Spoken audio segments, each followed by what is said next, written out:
भारत के वीर सपूत जवानों द्वारा आतंकवादी देश पाकिस्तान में घुसकर आतंकवादियों को मार गिराने की घटना से सरहद पर लगातार तनाव बढ़ रहा है। बीती रात भारतीय सेना द्वारा की गई एयर स्ट्राइक के बाद गुड़गांव में शाम 4 बजे हमले का सायरन गूंज उठा, जिसके बाद फायर ब्रिगेड, रेड क्रॉस जैसे तमाम प्रशासनिक कर्मचारी व अधिकारी अलर्ट मोड पर नजर आए।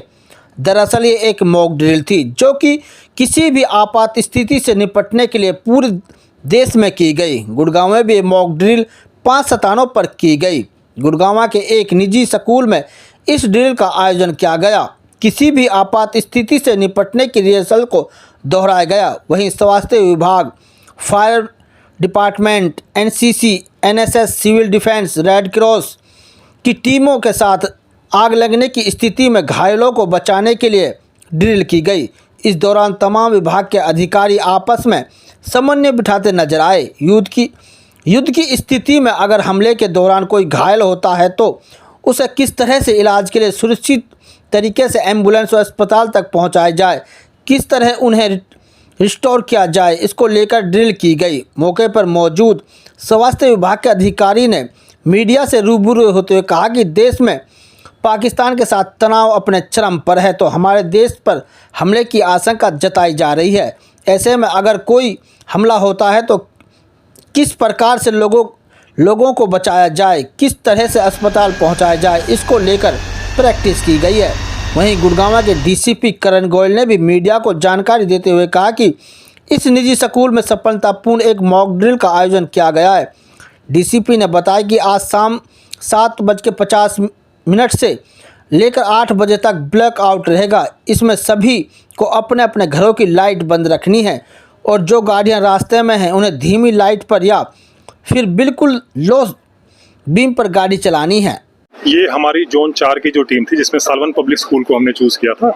इसके लिए हमने जो मॉक ड्रिल करी है वो करिए कि अगर at the time of emergency कोई एयर स्ट्राइक हमारे यहाँ पे होती है तो उस केस में हमने क्या क्या करना है। तो हमारे पास सिविल डिफेंस के लोग थे, हमारे साथ फायर की टीम थी, हमारे साथ हॉर्टिकल्चर और फॉरेस्ट की टीम थी, इसके साथ हमारे पास रेड क्रॉस की टीम थी और पुलिस की टीम हमारे साथ थी। तो हमने ये करा कि यहाँ पे आने के बाद जितने भी लोग आसपास के एरिया के या इस एरिया के जिस सिचुएशन में हम यहाँ पे खड़े हैं तो उनके लिए हमने यहाँ पे स्कूल के अंदर ब्लॉक के अंदर हमने एरिया बनाया गया था, जिसके अंदर जो भी घायल लोग थे या जो भी कैजुअलिटी जो एक्सपायर हो गए थे उनको हमने यहाँ पे इकट्ठा किया था। और हमारी मेडिकल की टीम जो सी थी वो उनको यहीं से लेकर और साथ में जो हमारा आरवी हॉस्पिटल है उसमें हमने उनको शिफ्ट किया है। हमारे पास 7 लोग थे जिसमें से हमें 2 को हेड इंजरी थी और बाकी 2-3 आदमी ऐसे भी थे जिनको सदमा लगा था, तो उनको हमने जनरल ट्रीटमेंट के बाद यहीं से लेकर उनको हमने फ्री कर दिया। सर, मॉक ड्रिल के समय कोई दिक्कत आई आपसे? नहीं, मॉक ड्रिल के उसमें कोई दिक्कत नहीं है। डीसी साहब ने और सरों ने बहुत अच्छे से पहले ब्रीफ किया हुआ था। सर भी हमारे साथ हैं तो इन्होंने भी ऑलरेडी पहले पुलिस डिपार्टमेंट को सबको बड़े अच्छे से ब्रीफ किया हुआ था। इससे पहले हमारी जो सबकी गैदरिंग थी वो हमारी देवीलाल स्टेडियम में थी जहाँ से हमने चला था। वहाँ पे हमको सबको सब कुछ ब्रीफ किया गया था किस डिपार्टमेंट की क्या क्या ड्यूटी है।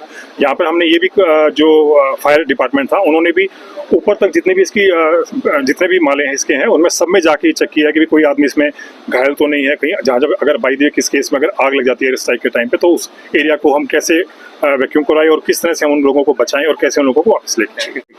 कितने लोग पहुंचे थे, कितनी टीमें आपके साथ मौजूद थी? तो ये पूरे गुड़गांव में 5 जगह पे ये ड्रिल हुई थी और ये एक नेशनल सिक्योरिटी पर्सपेक्टिव से ये काम किया गया है। और ऐसी ये पहले भी ड्रिल्स चलती रही हैं और आगे भी हम करते रहेंगे इस एफर्ट में। इसका मेन पर्पस ये होता है कि रिस्पांस टाइम देखना सभी डिपार्टमेंट्स का और आपसी समन्वय, कोऑर्डिनेशन उनका सभी डिपार्टमेंट्स का ठीक है या नहीं है, और एक कंट्रोल रूम स्थापित होता है, सभी लोग वहीं से जुड़े रहते हैं और डायरेक्शंस के हिसाब से सब काम करते रहते हैं।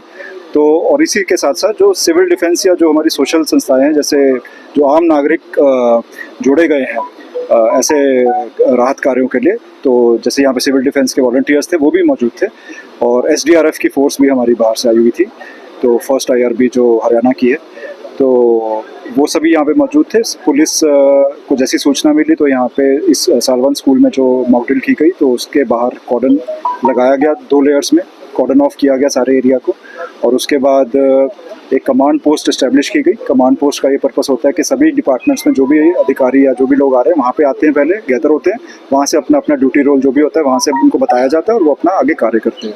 वहाँ पे सर्च एंड रेस्क्यू का ऑपरेशन करके इवैक्यूएशन की जाती है। और आपने देखा होगा कि यहाँ पे एक ड्रिल ये की गई थी कि यहाँ पे आग लग गई है और स्ट्रक्चर डिमोलिश हुआ है और कुछ लोग यहाँ पे घायल हुए और किसी को हेड इंजरी भी थी, तो उनको सबको इवैक्यूएट किया गया और लैडर्स और फायर हाइड्रेंट्स का यूज़ कर यहाँ पे लोगों को निकाला गया। और जो टूल्स हैं हमारे रेस्क्यू में जो काम आते हैं, एक्सेस हैं, ड्रिल मशीन्स हैं, कंक्रीट के लिए कुछ ऐसे टूल्स हैं, वो सबको यूज़ करके चेक करते हैं और ये सारा प्रोसेस किया गया। जैसे सर ने बताया कि जो भी कैजुअलिटी और इंजर्ड लोगों की फिगर है वो हम रिपोर्ट करते हैं, सभी का रिस्पॉन्स टाइम अब नोट किया जाएगा। तो अब हम रिपोर्टिंग करेंगे और डीब्रीफिंग सेशन के अब हम और एक ज़रूरी आपके माध्यम से एक सूचना हम आपको बता दें। आप सभी पहले भी ये मीडिया में चीज़ गई हुई है कि आज शाम को 7:50 से 8 बजे तक 10 मिनट का एक ब्लैकआउट का रिहर्सल की जाएगी। तो जिसमें सभी नागरिकों से ये अनुरोध किया गया है कि 7:50 पर एक सायरन बजेगा। तो एक ये वेलिंग सायरन होता है जिसका जो सिग्निफाई करता है कि कोई आपातकालीन कोई स्थिति हुई है, कोई ऐसा इमरजेंसी हुई है। तो जैसे ही आप सायरन सुनते हैं तो सभी आप लोगों से गुजारिश है कि वो अपनी लाइट्स ऑफ कर दें और सभी लोग घर के अंदर सुरक्षित जगह पर शेल्टर ले लें, घर में चले जाएं और अपने डार्क कर्टन्स जो हैं वो ड्रॉ कर लें। मतलब कोई भी लाइट, इसका पर्पस ये होता है कि अगर आसमान में कोई जहाज है या कुछ है जो अटैक करने की कोई स्थिति है तो ऊपर से उसको आपकी लाइट ना दिखे किसी भी जगह पे। ऐसे ही जो लोग सड़कों पे जा रहे हैं तो उनसे भी ये गुजारिश है कि अपनी हाई बीम पर गाड़ी ना चलाएं, उसको लो बीम पर कर लें या डिम करके चलाएं गाड़ी को, स्लो कर लें, ताकि कोई भी ऊपर से अगर वाहन जा रहा कोई जहाज है तो उसको नीचे आपकी विजिबिलिटी ना हो लाइट की। Thank you.